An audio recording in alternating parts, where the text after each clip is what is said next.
다음 순서는 복음의 기쁨 순서인데요.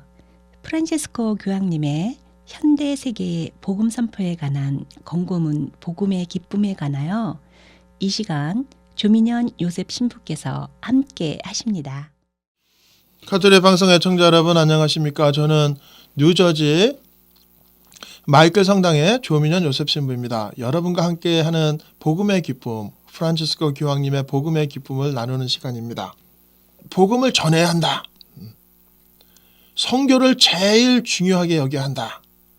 그리고 복음을 전하는 게 어렵고 힘들고 고통스럽고 아프지만 결국은 복음의 기쁨이 있다. 그런데 복음을 전하기 위해서는 어떻게 해야 되느냐? 세상의 매스미디어를 떠날 수는 없다. 매스미디어를 빼놓고 우리가 어떻게 복음을 전하겠느냐, 선교를 하겠느냐. 그렇기 때문에 가톨릭 방송이 너무나도 중요한 거다라는 이야기입니다.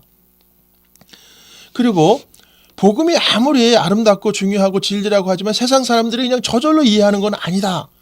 모든 사람들이 다 이해할 수 있는 그런 복음의 말씀을 전하라는 건 쉬운 게 아니다라는 겁니다. 그러기 위해서는 우리가 핵심을 전달해야 되는데 그럼 핵심이 뭐냔 말이야. 핵심이. 우리가 복음을 전달하려고 하는 핵심이 뭐냐? 그것은 바로 하나님의 구원의 사랑이 죽으시고 부활하신 그리스도를 통해서 드러났다는 것을 가장 아름답고 분명하게 알려야 한다는 겁니다. 하나님 구원의 사랑이 바로 죽으시고 부활하신 예수 그리스도님을 통해서 드러났음을 가장 분명하고 가장 아름답게 알려야 한다는 겁니다.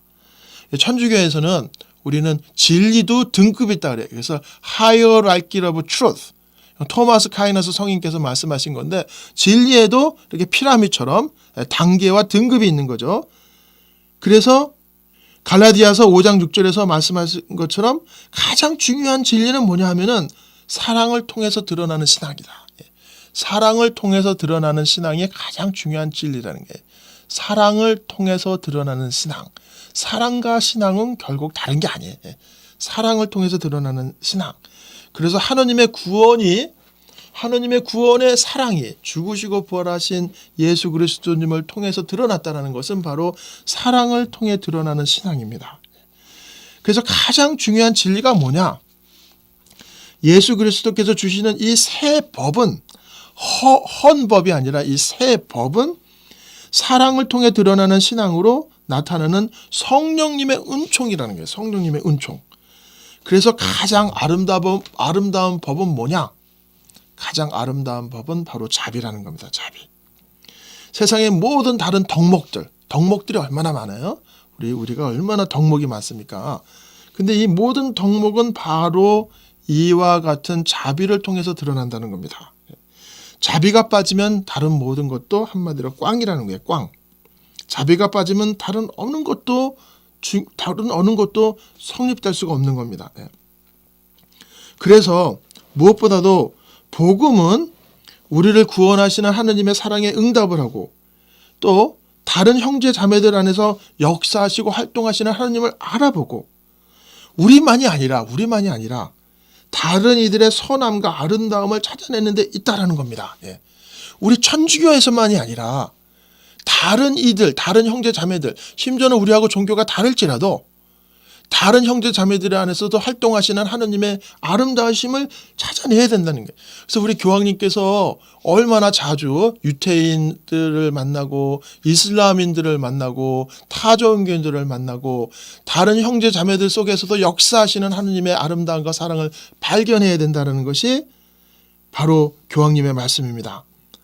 그렇지 않고 폐쇄돼서 만약에 윤리신학에 제 목록 너 이거 어기면 안 돼. 저거 어기면 안 돼. 이거 어기면 안 돼. 이거는 다 죄야. 죄의 목록을 열고 해서 사람들의 두려움에 빠지게 되는 거예요. 이거 어기면 무조건 안 돼. 그러니까 죄의 목록을 잔뜩 열고 해가지고 사람들의 두려움에 빠지게 되면서 교리만을 주장하고 윤리신학적인 입장만을 주장한다면 오히려 복음의 신선함, 살아있는 생동적인 복음의 신선함을 잃어버리게 된다는 겁니다. 참 혁신적이고 혁명적인 말씀이세요. 교회 그 자체는 선교를 해나가는 제자들의 단체라는 거예요. 제자들의 단체. 그래서 신학자들은 교회의 판단이 점점 성숙해지도록 이끄는 것이고, 과학자들은 새로운 과학의 방법으로 우리 교회를 돕는 거야. 하나님을 현실 안에서, 세상 안에서 찾아낼 수 있도록 돕는 겁니다. 그래서 사회과학도 우리 교회의 가르침이 사회 안에서, 문화 안에서 구체적으로 적용될 수 있도록 교회에 도움을 주는 거예요. 그래서 교황님께서는 분명한 태도는 신학자와 과학자와 사회학의 모든 학자들이 바로 이 복음을 현실 안에서 전달할 수 있도록 도와야 한다는 겁니다. 그래서 교회가 문을 닫고 닫혀 있는 것이 아니라 문을 열고 세상과 대화하고 열려 있는 겁니다. 그런 면에서 또 굉장히 중요한 말씀은, 교회의 수많은 이슈들은 자유로움을 갖고 공부하고 토론되어져야 한다. 어떤 주제는 토론하면 안 된다. 어떤 주제는 논쟁의 여지가 안 된다. 어떤 주제는 논쟁할 수 없어. 이미 정해진 거야. 라는 게 아니라, 교회의 수많은 이슈들은 자유로움을 갖고 공부하고 토론되어져야 한다. 철학, 신학, 사목, 방침 등 다양한 사고의 차이들도 존경과 사랑으로 성령 안에서 일치되어 나갈 때 바로 하느님의 말씀의 풍부함이 더 분명하게 표현되어진다는 겁니다. 이게 바로 프란치스코 교황님 이후로 우리 교회에서도 아주 잔잔하게 일어나는 변화예요. 더 이상 어떤 금기시된 어떤 신학적인 사목방침이나 철학이나 신학의 사목방침이 아니라, 이런 다양한 사고들이 열려서 존경하고 사랑하고 성령 안에서 일치되어 나가서 토론하고 나누어질 때 오히려 하나님의 말씀이 더 분명하고 풍부롭게 표현되어진다는 겁니다. 반면에 우리들이 이렇게 되기가 쉬워요. 모든 게 다 통일됐어. 그리고 모든 이가 다 지킬 수 있고 분명하게, 어떠한 혼동도 없이, 어떠한 누앙스도 없이 완벽하게 하나의 일관된 교리를 원하는 것은 오히려 다양성을 억압하면서 복음의 샘솟는 생명력의 다양성을 억압하는 그런 요소가 될 수가 있다는 거예요. 그러니까 다양성이 혼란을 야기하고 문제를 초래하잖아요. 사실은 다양성이 혼란을 야기하고 문제를 초래하지만, 오히려 이 같은 다양성이 복음의 샘솟는 생명력을 담아낼 수 있다는 거예요. 그러니까 완전한 사고의 전환입니다.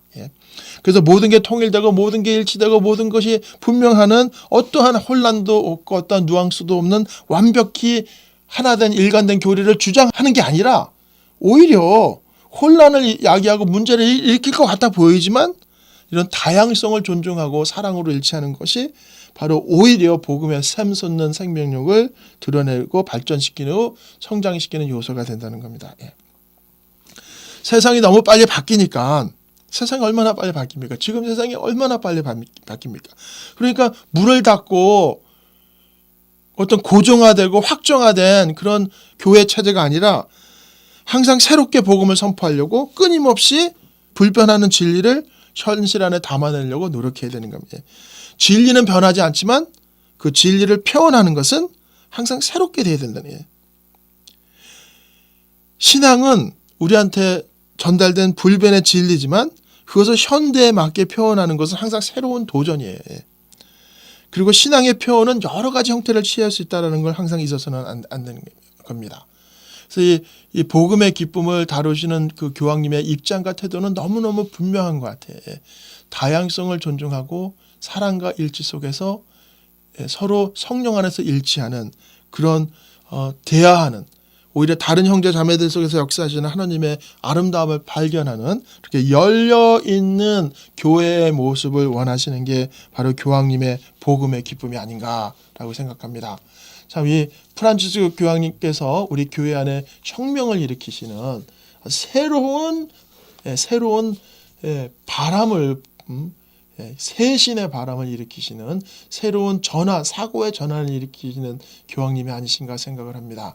그래서 여러분들, 이 복음의 기쁨이 여러분들의 영성과 신앙에, 여러분의 신앙에 새롭게 도전하고 새롭게 변화하고 성장할 수 있는 그런 은혜로운 기회가 되시기를 간절히 바랍니다. 여러분 안녕히 계십시오.